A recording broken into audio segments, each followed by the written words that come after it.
गया हूं यार ये परिवार के झगड़ों से। समझ में नहीं आता कि किसे सही कहूं और किसे गलत। अगर बीवी का कहना मानो तो मां बोलती है बीवी का गुलाम, और अगर मां का कहना मानो तो बीवी बोलती है मां का गुलाम।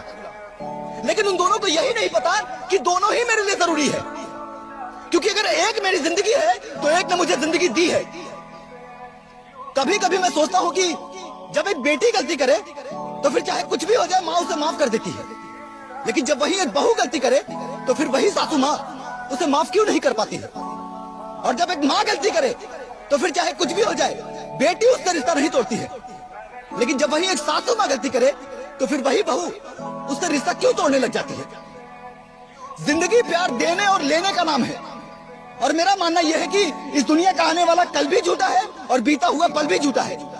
अगर कुछ सच है तो वो है आज, और हमारी जिंदगी का बीतता हुआ हर एक सेकंड हमें उस दलदल की ओर ढकेल रहा है जहां हमें पछतावे के सिवा कुछ हाथ नहीं लगेगा, जहां हमारे माँ बाप भाई बहन तो होंगे लेकिन सिर्फ यादों में।